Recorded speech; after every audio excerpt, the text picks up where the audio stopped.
19 मार्च को मदनपुर थाना प्रभारी को पास कुछ लोग आए और उनके द्वारा बताया गया कि उनके पिताजी को 13 तारीख से उनके पिताजी नहीं मिल रहे हैं। 13 तारीख अगजा का दिन था।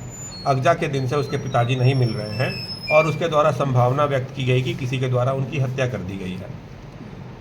चूँकि मामला गंभीर था तो इसलिए तुरंत प्राथमिकी दर्ज की गई और एसडीपीओ सदर 2 अमित कुमार के नेतृत्व में एक स्पेशल टीम का गठन किया गया, जिसे जिम्मेदारी दी गई कि इस घटना का उद्भेदन करो और गिरफ्तारी करो।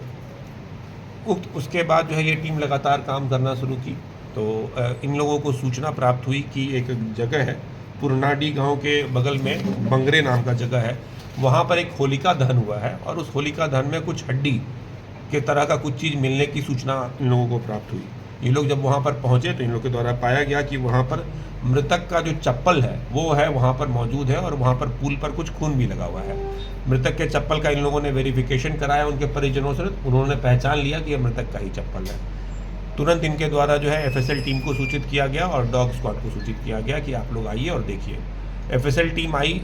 हाँ, अगजाक में उसमें कुछ हड्डियाँ भी बरामद हुई, कुछ हड्डियाँ मिली वहाँ पर।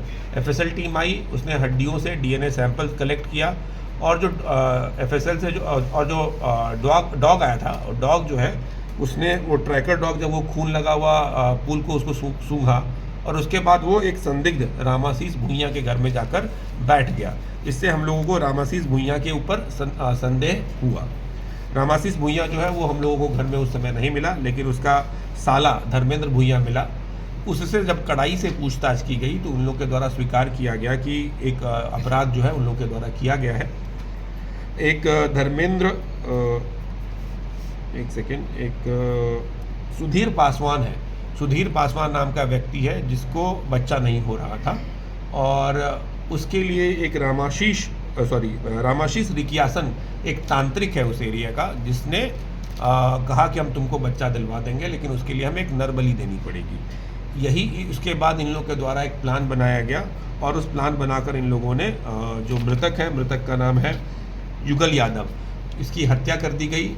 इनके जो सर है उनको काट कर छुपा दिया गया और धड़ को होलिका दहन में जला दिया गया, जिसके बाद होलिका दहन में हम लोगों ने हड्डी बरामद कर लिया। सर बरामद अभियुक्तों को जब हमने पकड़ा तो उनसे पूछताछ की गई तो उनके द्वारा बताया गया कि सर जो है इस जगह पर हमने गाड़ के रखा हुआ है। जब हम लोग वहाँ पर गए और वहाँ पर हम लोगों ने लगभग 1 फीट तक खोदा लेकिन वहाँ पर हम लोगों को सर नहीं मिला, तो फिर हम लोगों ने डॉग को फिर से बुलाया और फिर जब डॉग वहाँ से घूमना शुरू किया तो मृतक का सर जो है वो गेहूं के खेत में हम लोग को बरामद हुआ है। उसके बाद अब हमें हथियार भी चाहिए था कि किस हथियार से हत्या की गई है, वो भी बरामद नहीं हो पा रहा था। जहाँ से ये लोग बोल रहे थे वहाँ से बरामद नहीं हो पा रहा था। फिर से डॉग स्क्वाड को बुलाया गया और खुजवाया गया तो लगभग 3-4 घंटे तक लगातार हमारी पूरी की पूरी स्पेशल टीम जो है वो खोजते रही। तो एक नाला है वहाँ पर, पुरनाडी एवं मजरेठी गांव के बीच में एक नाला है, वहाँ पर ये पसूली जो है जिससे उसकी हत्या की गई थी वो हमने बरामद कर लिया है।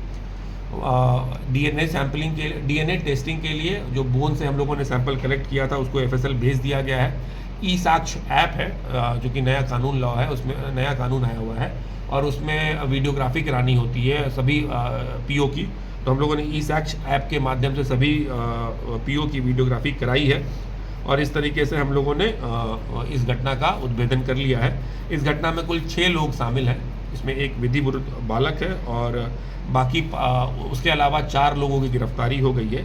एक रामाशीष रिकियासन जो हमारा मेन अभियुक्त है, जो तांत्रिक था, वो उसे जब ये पता चला कि पुलिस उसे खोज रही है तो वो फरार हो गया है, उसकी अभी तक गिरफ्तारी नहीं हो पाई है और हम लोग जल्दी उसकी गिरफ्तारी भी कर लेंगे। मैं गिरफ्तार व्यक्तियों का नाम बता देना चाहूँगा। सुधीर पासवान उम्र 33 वर्ष, ननकू उर्फ संजीत कुमार उम्र 19 वर्ष, कारू भुइयाँ उर्फ रोशन कुमार 18 वर्ष, एक विधि विरुद्ध बालक है। उसके अलावा धर्मेंद्र रिकियासन उम्र 48 वर्ष। इन 5 की गिरफ्तारी से 5 की गिरफ्तारी हो गई है। रामाशीष रिकियासन की गिरफ्तारी बाकी है। इस संबंध में जब हम लोगों ने फर्दर पूछताछ किया है तो एक घटना का और खुलासा हो गया है। पिछले वर्ष आप लोगों को याद होगा, आप लोगों ने कवर भी किया होगा, जुलाई महीने में एक 16 वर्षीय नाबालिग लड़के का सर कटा हुआ लाश जो है वो एक कुएं में बरामद हुआ था। तो इन लोगों के से जब हम लोग पूछताछ कर रहे हैं तो इन लोगों ने अपना अपना अपराध स्वीकार किया है और बताया कि वो घटना भी इनके द्वारा ही की गई थी। उस घटना में और अन्य कौन कौन से लोग शामिल थे, ये जब रामाशीष रिक्याशन पकड़ा जाएगा तो उसके स्वीकारोक्ति बयान के आधार पर हमें और उस केस के बारे में और ज़्यादा जानकारी प्राप्त होगी। वो भी नरबली से जुड़ा मामला है सर। अभी तक तो यही लग रहा है, रामाशीष रिक्याशन एक बार पकड़ा जाए क्योंकि वो तांत्रिक है। जो सब बरामद हुआ था हाँ जी, तो उसका भी नरबली दिया गया था ऐसा अभी प्रतीत हो रहा है, लेकिन इसमें ज़्यादा क्लियरेंस जो है वो रामाशीष रिक्याशन के पकड़ाने के बाद ही हो पाएगा। तो सर इसमें इन लोग युगल यादव को पकड़ा कहाँ से?